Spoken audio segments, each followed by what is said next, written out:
Welcome back to our channel info 366. இன்னைக்கு என்ன இன்ஃபர்மேஷனோட நான் உங்களை வந்து சந்திக்கிறேன் அப்படின்னா, தாவேகா தலைவர் விஜய் அவர்கள் ஆளுநரை 2 தடவை போய் சந்திச்சிருக்காரு. ஆனாலுமே தாவேகா வந்து ஆட்சி அமைக்கிறதுக்கு இதுவரைக்கும் அவர் சைட்ல இருந்து எந்த ஒரு ரெஸ்பான்ஸுமே இல்ல. இது இப்படியே போச்சுன்னா ஜல்லிக்கட்டு போராட்டம் மாதிரி ஒரு மிகப்பெரிய போராட்டம் நடக்கிறதுக்கான வாய்ப்பு இருக்கா? விஜய் அவர்கள் வந்து முதலமைச்சர் ஆகக்கூடாது அப்படிங்கிறதுக்காக திமுகவும் அதிமுகவும் என்ன மாதிரியான பிளான் போட்டிருக்காங்க, அது எல்லாத்தையும் தாண்டி தாவேகா ஆட்சி அமைக்கிறதுக்கு அவங்க சைட்ல இருந்து என்ன மாதிரியான பிளான் போட்டுட்டு இருக்காங்க, அடுத்து என்னெல்லாம் நடக்க போகுது அப்படிங்கிறது ரொம்பவே பரபரப்பா போயிட்டு இருக்கு. ட்விஸ்ட்டுக்கு மேல ட்விஸ்டா போயிட்டே இருக்கு. இது எல்லாத்த பத்தியும் தான் இந்த வீடியோல ரொம்ப டீடைலா பேச போறோம். ஸோ வீடியோவை ஸ்கிப் பண்ணாம ஃபுல்லா பாருங்க. தாவேகா வந்து ஒரு தனி பெருங்கட்சியா பாத்தீங்கன்னா 108 இடங்கள்ல ஜெயிச்சிருந்தோம். அவங்களால வந்து இப்போ வரைக்கும் ஆட்சி அமைக்க முடியாத ஒரு நிலைமை தான் இருக்கு. மே 4ஆம் தேதி வந்து ரிசல்ட் வந்து 4 நாளாச்சு, இன்னுமே வந்துட்டு ஆட்சி அமைக்க முடியல. இதுக்கு காரணமா இருக்கிறது என்ன அப்படின்னா, ஒருத்தவங்க ஆட்சி அமைக்கிறதுக்கு 118 இடங்கள்ல வந்து வேணும். 118 எம்எல்ஏக்களோட நீ வா, நான் வந்து ஆட்சி அமைக்கிறதுக்கான அழைப்பு விடுறேன் அப்படின்னு சொல்லிட்டு கவர்னர் வந்து சொல்லிட்டு இருக்காரு. இது வந்து தப்பான ஒரு விஷயம் அப்படின்னு சொல்லி பிரபலங்கள் மட்டும் இல்ல, எதிர்கட்சியை சேர்ந்தவர்களுமே வந்துட்டு பாத்தீங்கன்னா தாவேகா தலைவர் விஜய் அவர்களுக்கு தான் வந்து ஆதரவு தெரிவிச்சுக்கிட்டு இருக்காங்க.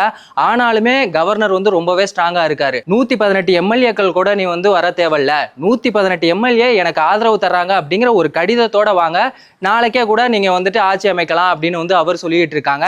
இது சம்பந்தமா மூத்த வழக்கறிஞர்கள் என்ன சொல்றாங்க அப்படின்னா, நீங்க வந்து கவர்னரா இல்ல பாஜகவோட ஏஜெண்டா அப்படின்னு சொல்லி எல்லாம் வந்து விமர்சனம் பண்ணிட்டு இருக்காங்க. ஏன்னா எங்க வந்து இந்த பெரும்பான்மை அப்படிங்கிறத நிரூபிக்கணும், சட்டமன்றத்துல தானே, உங்ககிட்ட எதுக்காக நிரூபிக்கணும் அப்படின்னு சொல்லி தான் வந்து எல்லாருமே வந்து கேள்வி கேட்டுட்டு இருக்காங்க.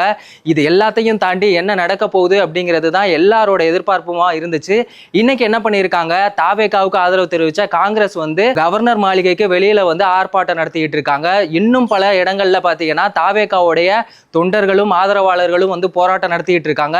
மெரினால எங்க இன்னொரு ஜல்லிக்கட்டு போராட்டம் நடந்துருமோ அப்படின்னு சொல்லிட்டு 300க்கும் மேற்பட்ட போலீஸ்களை வந்து குவிச்சு அங்க வந்து ஒரு பலத்த பாதுகாப்பு கொடுத்துருக்காங்க. ஏன்னா இது மூலமா எந்த ஒரு அசம்பாவிதமும் நடந்துடக்கூடாது, இதை வச்சு எந்த ஒரு அரசியல் சதியும் நடந்துடக்கூடாது அப்படின்னு சொல்லிட்டு ஏகப்பட்ட விஷயங்கள் நடந்துகிட்டு இருக்கு. இதுக்கு நடுவுல திமுக வந்து தாவேகா ஆட்சி அமைக்கிறதுக்கு எந்த ஒரு இடையூறும் தெரிவிக்காது அப்படின்னு சொல்லி அவங்க ஒரு அறிக்கை வெளியிட்டு இருந்தாலும், இன்டைரக்டா அதிமுக கூட நம்ம ஆட்சி அமைக்கலாம், காலங்காலமா இந்த திமுக அதிமுக அந்த 2 கட்சி தானே வந்துகிட்டே இருக்கு, அதுவே வரட்டும், புதுசா யாரும் வரக்கூடாது அப்படின்னு சொல்லி பக்காவா மாஸ்டர் பிளான் போட்டு அவங்க ஒரு பக்கம் மூவ் பண்ணிட்டு இருக்கதாவும் வந்து தகவல் வந்துகிட்டு இருக்கு. இபிஎஸ் அவர்கள் வந்து சிஎம்ஆவும் உதயநிதி ஸ்டாலின் அவர்கள் வந்து துணை முதல்வராகவும் வர்றதுக்கான வாய்ப்புகள் இருக்கு அப்படின்னு சொல்லியுமே வந்து அரசல் புரசலா பேசிக்கிட்டு இருக்காங்க. ஆனா இது எந்த அளவுக்கு உண்மை அப்படிங்கிறது தெரியல. இபிஎஸ் என்ன பண்ணிட்டாரு அப்படின்னா, அவங்களோட எம்எல்ஏக்கள் எல்லாத்தையுமே வந்துட்டு பாண்டிச்சேரியில பத்திரமா பதுக்கி வச்சிட்டாரு. ஏன்னா அதிமுகவுல இருக்க முக்கியமான தலைக்கட்டு எல்லாமே இப்ப எங்க இருக்காங்க அப்படின்னு பாத்தீங்கன்னா தாவேகால தான் இருக்காங்க. செங்கோட்டையன், கூப்பா கிருஷ்ணன், ஜேசிடி பிரபாகரன், அவங்களுக்கு சப்போர்ட் பண்ற அதிமுக எம்எல்ஏ எல்லாத்தையுமே இவங்க பக்கம் இழுத்துட்டாங்கன்னா நம்மளோட நிலைமை என்ன ஆகும் அப்படிங்கிறத இபிஎஸ் அவர்கள் வந்து யோசிச்சிருக்காங்க. இன்னொரு விஷயம் நம்ம ரொம்பவே கவனிக்க வேண்டியது என்ன அப்படின்னா, இபிஎஸோட ஆட்சி தான் அமையும், நான் முதல்வர் ஆவேன் அப்படின்னு சொல்லி அவர் சொல்லியிருக்காரு. அவர் எதை வச்சு இதை இப்படி சொல்லியிருக்காரு அப்படின்னு தெரியல. ஒருவேளை அவங்க திரும்பவும் திமுகவோட கூட்டணிக்கு போக போறாங்களா அப்படிங்கிறது தெரியல. இன்னொரு பக்கம் இழுபறியா இருக்குது, விசிகா வந்து இன்னைக்கு கன்ஃபார்ம் பண்றேன், நாளைக்கு கன்ஃபார்ம் பண்றேன் அப்படின்னு சொல்லி இழுத்தடிச்சுக்கிட்டே இருக்காங்க. இப்போ விசிகா, சிபிஐ, சிபிஎம் இவங்க 3 பேருமே சப்போர்ட் கொடுத்தாலே 118 இடங்கள் ஆயிரும். தாவேகா தலைவர் விஜய் அவர்கள் வந்து முதல்வரா பதவி ஏற்றுருவாங்க. ஆனா அவங்க சைட்ல இருந்து என்ன மாதிரியான ஒரு கொள்கை கோட்பாடு அதெல்லாம் அவங்க வந்து யோசிப்பாங்கல்ல. இன்னைக்கு ஆட்சியில பங்கு தரேன், அதிகாரத்துல பங்கு தரேன் அப்படிங்கிறதுக்காக நாங்க வந்து ஃபியூச்சரை யோசிச்சு தான் எந்த ஒரு முடிவா இருந்தாலும் எடுப்போம் அப்படின்னு சொல்லி திருமாவளவன் அவர்கள் வந்து சொல்லியிருக்காங்க. ஆனா திருமாவோட தொண்டர்கள் வந்துட்டு என்ன சொல்றாங்க தெரியுங்களா, தலைவரே நீங்க வந்துட்டு தாவேகாவுக்கு சப்போர்ட் பண்ணுங்க, ஏன்னா அம்பேத்கர், பெரியார் அந்த கொள்கையை தான் அவங்களுமே எடுத்துட்டு வந்திருக்காங்க, ஸோ நீங்க வந்து சப்போர்ட் பண்ணலாம் அப்படின்னு சொல்லியிருக்காங்க. திருமாவர்கள் திரும்பவும் திமுகவிலேயே கண்டினியூ பண்ண போறாங்களா இல்ல தாவேகாவில் இருப்பாங்களா அப்படிங்கிறது தெரியல. இதுக்கு நடுவுல புசியானந்த் அவர்கள் என்ன சொல்லியிருக்காங்க அப்படின்னா, 108 எம்எல்ஏக்கள் இருக்காங்கல்ல, அவங்க எல்லாருக்கிட்டையுமே வந்துட்டு யாருமே வந்து காசுக்கெல்லாம் விலை போயிடாதீங்கடா, 10 கோடி கண்ணில் காமிச்சாலும் சரி, நம்ம தலைவரோட முகம் வந்து நம்ம பிராண்டு, அதை ஞாபகம் வச்சுக்கோங்க, யாருமே வந்துட்டு காசுக்கு விலை போயிடாதீங்க அப்படின்னு சொல்லி அவருமே வந்து சொல்லியிருக்காரு. எப்பவுமே வந்து நேர்மையா இருக்கணும் அப்படின்னு வந்து சொல்லியிருக்காங்க. இன்னொரு முக்கியமான ஒரு விஷயம், ஒருவேளை இது நடக்க சான்ஸ் இல்லை, ஒருவேளை திமுகவும் அதிமுகவும் கூட்டணி வச்சு இந்த ஆட்சி அமைக்கிற மாதிரியான ஒரு விஷயம் நடந்துச்சு அப்படின்னா, தாவேகாவில் ஜெயிச்ச அந்த 108 எம்எல்ஏக்களும் நாங்கள் மொத்தமாக ராஜினாமா பண்ணிடுவோம் அப்படின்னு சொல்லிட்டு ஷாக்கிங்கான ஒரு விஷயத்த சொல்லியிருக்காங்க. ஸோ இந்த மாதிரி மாதிரி அரசியல்ல அடுத்தடுத்து ஏகப்பட்ட ட்விஸ்ட்டுக்கு மேல ட்விஸ்ட் வச்சுக்கிட்டு இருக்காங்க. இது எல்லாமே யார் ஒருத்தருக்காக அப்படின்னு பாத்தீங்கன்னா தாவேகா தலைவர் விஜய் அவர்கள் அவர் ஆட்சிக்கு வரக்கூடாது அப்படிங்கிறதுக்காகவா அப்படிங்கிறது தெரியல. இவங்க இதுக்கு முன்னாடி தான் அரசியல் பண்ணாங்க அப்படின்னு சொல்லி பார்த்தா இப்போ அவர் வந்து ஜெயிச்சதுக்கு அப்புறமும் அவரை முதல்வராக விடாமவும் இந்த அளவுக்கு பண்ணிட்டு இருக்காங்க. ஒருத்தர் வந்து முதல்வர் ஆனதுக்கு அப்புறமா மக்களுக்காக போராட்டம் பண்ணி நீங்க வந்து பார்த்திருப்பீங்க. ஆனா ஒருத்தர் முதல்வர் ஆகணுங்கிறதுக்காக மக்கள் போராட்டம் நடத்திக்கிட்டு இருக்கிறதெல்லாம் நம்ம வந்துட்டு இந்த 2026 சட்டமன்ற தேர்தலில் தான் பார்த்துக்கிட்டு இருக்கோம்.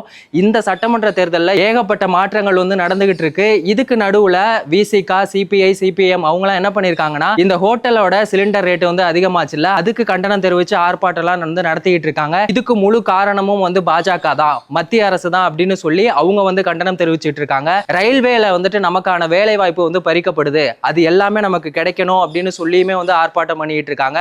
சரி, ஓகே, இங்க தான் இப்படி ஒரு சூழ்நிலை நடந்துகிட்டு இருக்கு அப்படின்னு சொல்லி பார்த்தோம்னா அங்க ட்ரம்ப் அவர் என்ன பண்ணியிருக்காரு, 3 வாரத்துக்கு போர் நிறுத்தம் அப்படிங்கிற ஒரு விஷயத்த சொல்லிட்டு திரும்பவும் வந்து ஈரானோட முக்கியமான வணிக தளங்கள் எல்லாம் வந்து அட்டாக் பண்ணிட்டே இருக்காரு.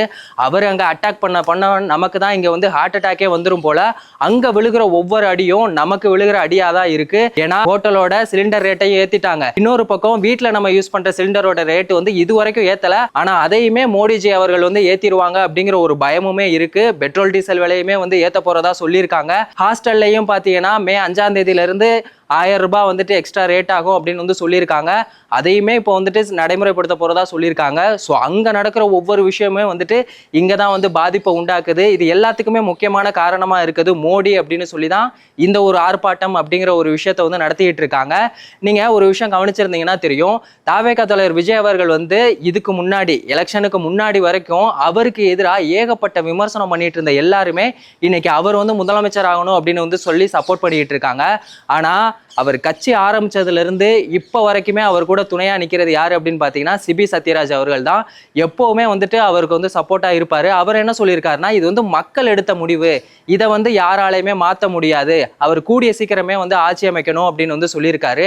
என்னதான் பாகுபலி கட்டப்பா வந்துட்டு எட்டப்பாவா திமுகவுக்கு சப்போர்ட் பண்ணி வேலையை பார்த்துட்டு இருந்தாரு, அவரோட புள்ள வந்து எப்பவுமே தாவேக்காதா அப்படிங்கிற மாதிரி விஜய் அவர்களுக்கு வந்து தொடர்ந்து சப்போர்ட் பண்ணிட்டே இருக்காரு. இந்த திமுக அதிமுகங்கிற இந்த 2 திராவிட கட்சிகள் வந்துட்டு இவங்க தான் காலங்காலமா ஆட்சி செஞ்சுக்கிட்டே இருக்காங்க. இதை மாத்துறதுக்கான ஒரு மாற்றம் தான் இப்போ வந்து நடந்துகிட்டு இருக்கு. ஆனா அதையுமே வந்து ரொம்பவே தடை கொடுத்துக்கிட்டு இருக்காங்க. இந்த பல தடைகளை தாண்டி தாவேகா தலைவர் விஜய் அவர்கள் வந்து முதல்வரா பதவி ஏற்பாரா, இதை பத்தி நீங்க என்ன நினைக்கிறீங்க அப்படிங்கிறத மறக்காம கமெண்ட் செக்ஷன்ல சொல்லுங்க. இந்த மாதிரி எந்த ஒரு இன்ஃபர்மேஷனா இருந்தாலும் அதை 10 நிமிஷத்துல தெரிஞ்சுக்கணும் அப்படின்னா நம்ம சேனலை மறக்காம சப்ஸ்கிரைப் பண்ணுங்க, உங்க ஃப்ரெண்ட்ஸுக்கும் ஷேர் பண்ணி சப்போர்ட் பண்ணுங்க. வேறொரு வீடியோல வேறொரு இன்ஃபர்மேஷன்ல நம்ம திரும்பவும் சந்திக்கலாம்.